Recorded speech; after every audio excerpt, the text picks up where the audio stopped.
l'organisation des élections des membres du bureau de l'Assemblée nationale. Cela étant, l'étape suivante, je m'avais à présent passé la parole au rapporteur sortant de l'Assemblée nationale pour nous présenter les candidats retenus aux différents postes du bureau de l'Assemblée nationale par les groupes techniques de travail.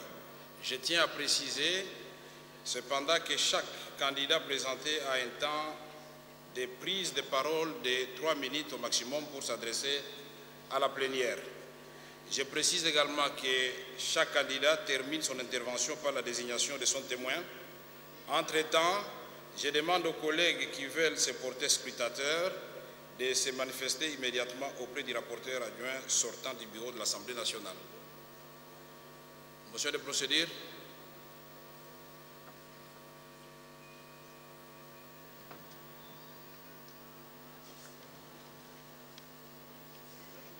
Les précisions que l'honorable président sortant Vital Kamerhe avait apportées à la plénière tout à l'heure, il semble que cela ne va pas très bien avec les dispositions du règlement intérieur. C'est pourquoi il y a une motion de procédure de l'honorable Jean-Lucien Boussa du MLC. Honorable Boussa, vous avez la parole.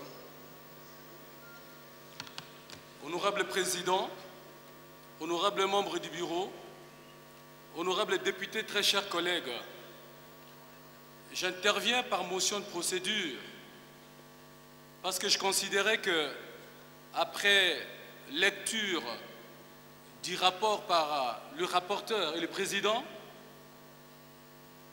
il me semble qu'il était nécessaire qu'un débat se fasse par rapport à ces rapports-là.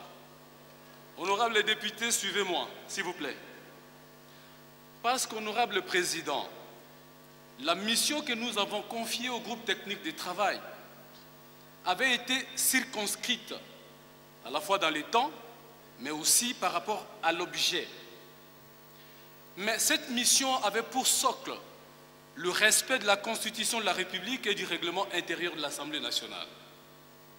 Honorable président, à moins que l'on considère que la phase de l'adoption du rapport et du débat n'est plus nécessaire, ce qui me permet de rentrer dans le fond de la question que je voudrais bien poser, qui est une question nécessaire par rapport à la pratique de la démocratie et de l'état de droit, laquelle question nous permet de reposer tout notre travail sur le respect de la légalité, mais surtout sur le respect des règles que nous avons nous-mêmes établies ici.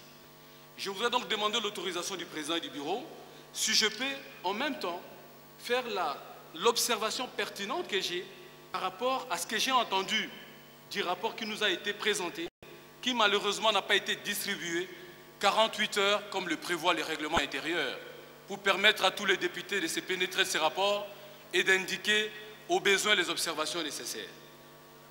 Merci, Président, pour l'autorisation. Honorables députés, très chers collègues, j'ai entendu dans le rapport, notamment dans son chapitre dispositions pratiques, que la remise des bulletins se ferait en une fois, c'est-à-dire la remise de 7 bulletins en une fois aux députés. La deuxième chose que j'ai entendue, c'est que le dépouillement des urnes se fait selon l'ordre des préséances. Honorables députés, chers collègues, rappelons-nous des dispositions de l'article 23 de notre règlement intérieur. Je voudrais, avec votre autorisation, rappeler du haut de cette tribune.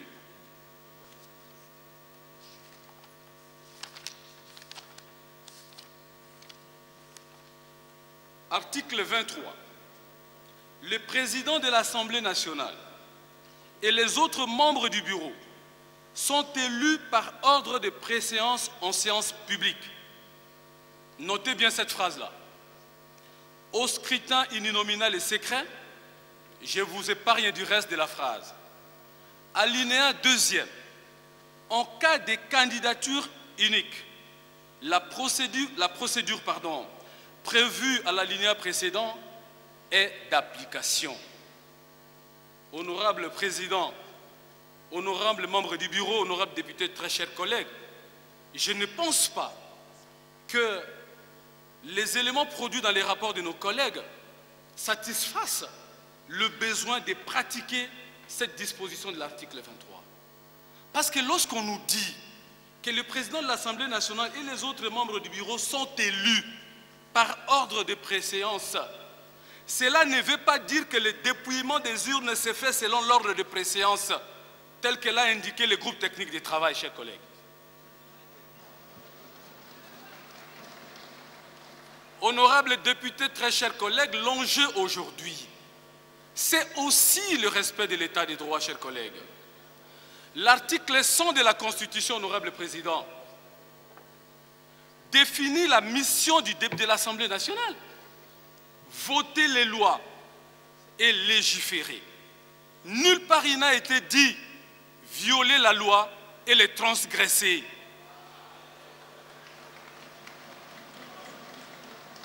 Honorable président, j'ai été très long. Je voudrais simplement que, en tant que producteur de loi, mais en même temps en tant que contrôleur de l'exécutif, nous nous habituons à éviter de transgresser les dispositions constitutionnelles et légales. Il me semble qu'aujourd'hui, après 2 ans et demi de l'exercice de notre mandat, nous avons projeté et nous projetons au niveau de l'opinion nationale et internationale une autre image d'une Assemblée nationale dont le prestige a été entamé. Le moment est venu pour restaurer ce prestige en respectant la loi. J'ai dit, Monsieur le Président.